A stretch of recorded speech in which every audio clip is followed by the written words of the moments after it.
Let's get into this podcast unlocked, and we're gonna go first here to Jamie because he's sitting there waiting. He's ready to throw down. So, what exactly happened? Well, I'm gonna pause this footage. I'm gonna bring it up.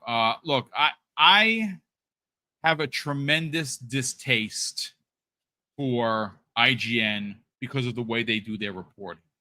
They used to be a really great site. They used to have a lot of great people that work there. They used to have a whole bunch of podcasts that I listened to. Hell, I used to be one of those boobs that, when Ryan McCaffrey say, "Hey, spend $30 a year to help us keep the lights on," for codes I never got that I never used for PC, like game codes, whatever. I'm like, yeah, I'm a fan. I listen to Unlocked. I listen to PS I Love You. I listen to the Nintendo podcast when Pierce was actually on the podcast. It was a great time to be an IGN fan.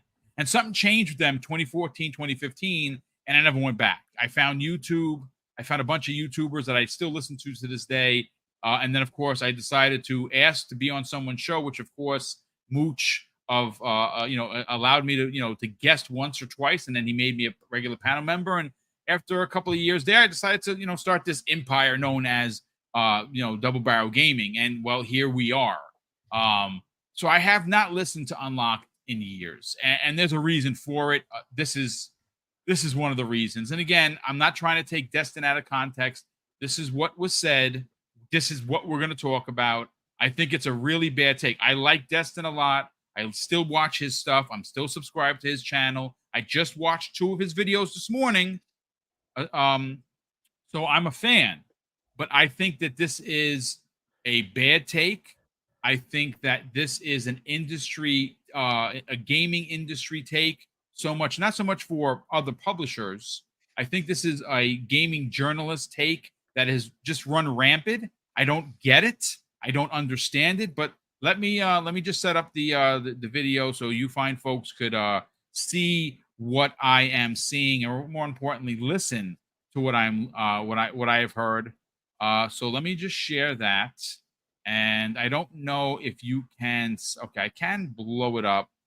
It's probably gonna look like what, but oh no, the act doesn't look bad. So yeah, Paris Lilly was there. Of course, there's Ryan McCaffrey, and in the middle is Destin Legary. Let me just get to what he had to say. Content and services grew 61%. 58 points of help from Activision there. So overall, it's 3 points of growth. Hardware is just in the toilet. Basically, I don't think it really makes business sense for Microsoft to be investing in this next generation of hardware. Am I glad that they're doing it? Yeah, I suppose I'm glad, but I don't get why that investment is being made when you can't even sell your current console and you can't give people a reason to buy your current generation of console. Like, clearly it's not happening for them, right? This is one of the poorest takes I think I've ever heard him say. Again, I'm not attacking him. I don't think he's a D-bag. I don't think he's an evil part of the evil corporation. This is his opinion. He's entitled to it. Fine. I 1,000% disagree. To even suggest such a thing is, well, let's just, and Jamie, I'm going to let you run rampant because you made mention specifically of the Wii U, right? And the Wii U sold 13 million units, right? Nintendo was hanging on by a thread. And what wound up happening? Well, they changed gaming, right? They changed gaming in the way that Nintendo has done so many times before. And they came out with a piece of hardware called the Nintendo Switch. It is at best a 1080p machine, and at worst, probably 560, 720. But it has sold 140 million units. It is going to eventually overtake the PlayStation 2, right? There's no doubt about it. They're going to overtake, and they're going to become the #1 selling console of all time. Facts. I have it. I have 100 physical games. I have over 50 digital games. I play my Switch every single day of the week. There's not a day that thing doesn't go on for either Animal Crossing, something first party, or one of the like a Japanese shooter that I download on a regular basis, the shmups, if you will, shoot 'em ups. I buy them by the dozen. I just love arcade stuff like that. And Nintendo is great for that. So if by that logic, Nintendo should have just been like, you know what, let's go back to making card games. We suck. Right? But they didn't. And they released their next piece of hardware that is going to break a record that has been standing for decades. That, in fact, can happen if what we're hearing about the next Xbox. The next Xbox is going to be the evolution of gaming. It's going to be a hybrid handheld. It is going to be a ROG Ally-esque device in your hand. And if what we're hearing, and it's going to have an actual dock that has hardware, it is going to be a PC-like device. It's just going to say Xbox. If they add the fact that you can play your Steam games there, unbelievable. If you can play your Epic Game Store games there, incredible. Plus your Xbox library, everything changes. Maybe that's the catalyst that gets people to buy this, because now it's a handheld, but it's also someone like me, it's going to play it docked, and it's going to stay docked. That is a very, very reckless and poor take. I'm interested, Jamie, to hear what you have to say. I mean, this was a bad take. I don't dislike Destin. I think he's a cool guy, but it's these takes that constantly make people doubt them and question them. You know, Xbox fans, they've been through the ringer this year. You know, everything that kicked off in January all the way to now. But, you know, Xbox had their best showcase ever. It was so good that even like the big detractors that hate on Xbox for, you know, views, they were like, wow, that was an amazing showcase. And like Xbox still hasn't been able to have their plan fully play out and let things happen, right? You know, games get delayed, life happens and all that stuff. And in the midst of all that, you have people say that Xbox should just get out the console business. It doesn't make any sense. Ridiculous. You know, I made the point yesterday about the Wii U selling 13 million consoles in its lifetime, and the amount of people that were like, "No, Jamie, that doesn't count because Nintendo is different." It's like, no, shut up. One, do you know, third-party software didn't sell on the Wii U. These game companies basically make most of their money not off the hardware, not off first-party games. It's due to third-party revenue, and the Wii U wasn't making any money. The consoles weren't selling, first-party games weren't selling, third-party games literally didn't even chart in the UK. To the point where in 2014, supermarkets in the UK stopped selling Wii U consoles and games, right? They literally weren't selling. So, like, if Nintendo gave up then, we wouldn't have the Wii U. Sorry, we wouldn't have the Switch. We wouldn't have this renaissance of PC handhelds. We wouldn't be in the place where we are now. And you have these people that were crying for a year, saying that Xbox is buying Activision because, you know, they want a monopoly and all this stuff. It's like, do you realize if Xbox got out the console game, if you wanted to play core games on a console, you'd literally just have one console to choose, a PlayStation. And that would be horrific, because then all these companies, they could charge whatever the hell they want for video games. Game prices could go up to $120 and you'd have no option, because that would be the only console you could play these games on, right? GTA 6 on console, you'd only be able to play it on a PlayStation. That's this world that people want to push, and it's kind of scary, you know? We've been fans of Xbox for over 20 years, and we've heard this the entire time. Xbox is still here. You know, and Xbox isn't perfect. There's things that they need to fix. You know, personally, I think they should have kept on with the backwards compatibility program. I think DVR could be better, but like as a platform, their studios in way better shape. Their games are clearly getting better in quality, and like, look, Game Pass is phenomenal. And yet, Destin coming out saying them selling consoles doesn't make sense. Here's why that doesn't make sense. Because people like to think like, oh, Xbox, they're not selling consoles. Like, no, they have almost 30 million consoles out there in the wild. People are subscribed to Game Pass because of their consoles. People are buying games on their consoles. People are buying DLC, skins, and all this stuff. So, like, to say that they should get out the console game, that means Microsoft would be saying goodbye to all that revenue from skins, Game Pass, games, everything. It makes I no think, sense. yeah, it's no sense, and it's such a two-dimensional way of thinking when it comes to consoles. Because, like, look, Xbox Series X and S should be selling better. They have the better hardware, the better product, better features, and the better lineup of games coming. But because PlayStation is stronger in so many more countries, Yes. that's why they're ahead. Like, Xbox is strong in the US, Canada, Brazil, Mexico, UK, Australia, right? That's pretty much it. But PlayStation is popular everywhere else on Earth, right? They basically have Japan, everywhere else around the world, and like even the UK alone, right? The UK, nobody really cares what's the number one console, right? You know, Xbox, PlayStation, Nintendo, Sega have all been number one at some point or multiple times. It is how it is. And it's like PlayStation, they've always been number one in France, Spain, Germany, right? And that's always going to be that way. But, and you know, I've said this before, Xbox needs to market more aggressively in European countries. 1000%. But like that's why PlayStation's ahead. PlayStation, they do not have an exciting lineup this year. I think the Astro Bot game does look pretty fun. The Lego game looks pretty fun. But like as a platform, they don't have exciting things ahead. If you go to any of these PlayStation content creators streams, they're talking about Xbox because PlayStation right now isn't exciting. There's nothing to talk about. People keep talking about a mythical showcase. People keep talking about that rather than the actual problems in the industry. Xbox is fine. You know, they should be selling more, but they aren't. The economy's in the tank. People keep selling the PlayStation isn't selling as much as people think.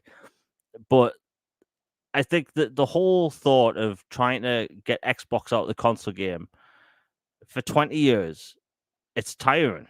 And fans are sick of hearing this. Everyone listening right now, we've heard this crap for years. And when you have people at IGN, the biggest gaming media group on Earth, and by the way, they own a bunch of different, like, you know, media outlets. They basically are a monopoly now. You know, you have Game Informer, which is shut down. Yep. You know, IGN own bloody Eurogamer, right? They own game news. And for them to have an Xbox podcast where they talk about Xbox that way, it's disgraceful. You know, if you put on a Nintendo podcast from IGN, they're like, yay, let's talk about Mario this week and the next Zelda game and the possible Nintendo Switch 2. And then on the PlayStation podcast, they talk about, how we want a Bloodborne remake.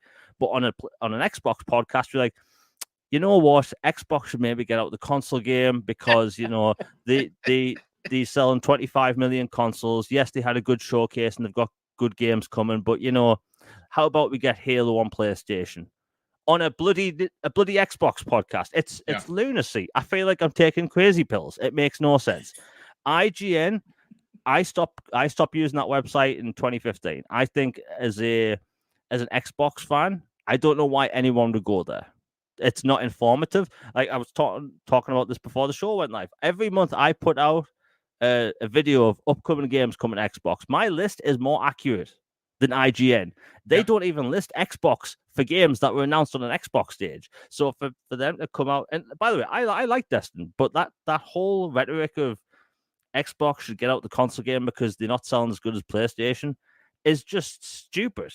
Again, Wii U, lifetime sales, 13 million consoles. Nobody batted an eye when they came out with the Switch, right? So, like, I think Xbox is in an exciting place right now.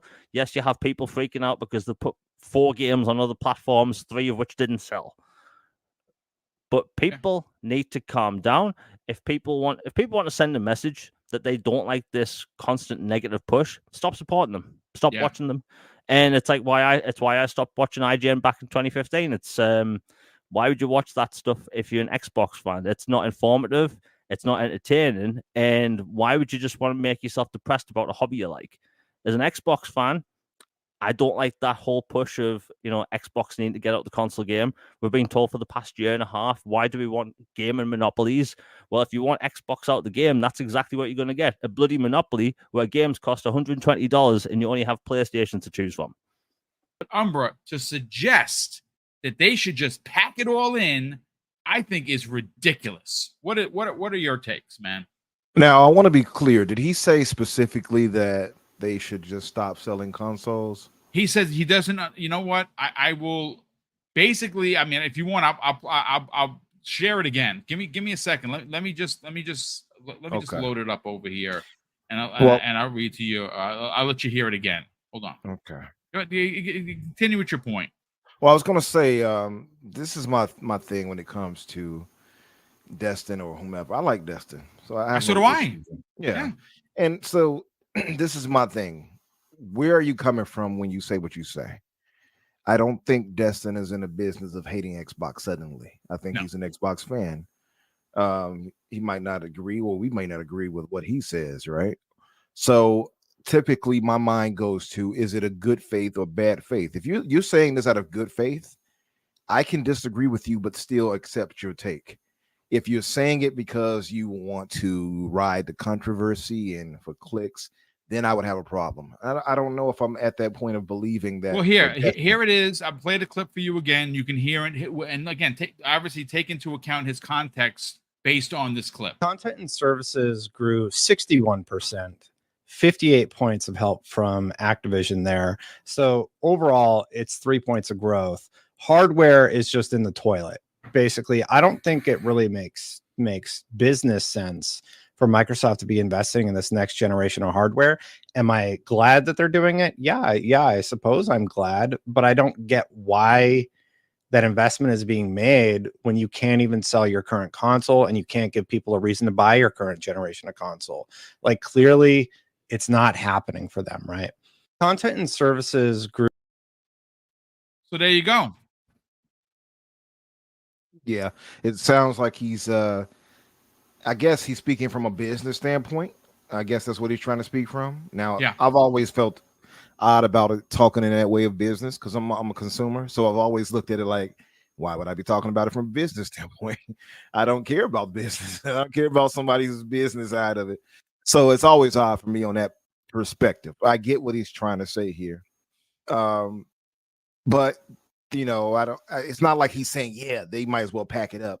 But if he's saying business wise, it looks like he doesn't get why they would have another if it's not selling well here. Okay, I get it now. This is my thing on it though. And I get people's, I guess, consternation or being worried in general about what direction Xbox will go with. And a lot of this is because of the messaging Microsoft is giving us, right? Obviously, they're moving to streaming more so than ever, putting things on the Fire Stick and Samsung TVs, etc. And their own messaging literally says you don't need the box. You know what I mean? So it has led people to kind of go to the most negative common denominator, unfortunately. For me, I think I go back to what you just said a second ago, which is I don't think Microsoft makes such a heavy investment as they did with ABK and all these other things to just say, all right, well, we gave it a good old college try. It's time to hit the old dusty trail and just go, I don't know, third party or something. I don't think they would do that. So I think all of these things, and we've known for a long time now, for years now, that hardware sales is not the end all be all for them. MAUs or MAUs and subscriptions and servers, rather subscribers, should I say subscribers. I think my tiredness was kicking in. Subscribers is more of what matters to them in the long run, because it's constant flux of money coming in, etc., right? In time, and they can sell that also to ad shares, all that other stuff. So I think that maybe the fact that times have changed so much and that we're so used to the traditional sense of console sales and them mattering so much, and then you see Nintendo and Sony still selling fairly well because they're still using a traditional model, while Microsoft has moved but beyond that. You know what I mean? And it starts to look like, oh, Microsoft is looking bad, and it's because people still have that traditional view when it comes to console sales. I don't think this is the end all be all for Microsoft anymore. They've changed, they pivoted, and I don't think people have gotten on board with it yet. So it looks, while it might look bad and it might seem like, okay, woe is me, right? What it really comes down to is that they've changed strategies, and we have to see how that plays out at the end of the day. I think we'll be fine. You know what I mean? Personally, I just don't think that this is like them. they're going to look at this and be like, all right, well, we're just going to stop now. I don't think that's going to happen. And even if it was a matter of it selling just 30, 35, 40 million, whatever, on whatever console, because I don't think, again, I look at the Xbox Series X and S, and then I think, okay, not even just business view, but as a consumer, what does it offer me and you know, to potential people, what does it offer them? And I look at it as like, okay, well, clearly it's not like they shortchanged anybody. They gave quality consoles here. So it's not like people are seeing this and like Xbox is not worth it. Then you see all the games they got coming, you see all the companies they own, they got Call of Duty, they got Game Pass with all of that stuff included. I don't think it's for a lack of wanting Xbox that anything is like this is happening. I would credit much of this possible downturn of console sales to a few things, and largely because of the economy right now too. I think people kind of ignore a lot of that, and I think we kind of get in our own, I don't know, I'm gonna say echo chamber, but we kind of get in our own mindset again of this traditional view of what console sales should be doing, and because of traditionally how it went, I don't think we're in that anymore, not in that pocket anymore for Microsoft. It's different. And so people are looking at this from that view and from that lens, and they're trying to hold Microsoft to that standard still, where they're just not there anymore. You know what I mean? So it's to be seen. Maybe I'm wrong at the end of the day. Maybe it might be the case. Well, we didn't sell, blah, blah, blah. We'll find out. But I don't think that's the case.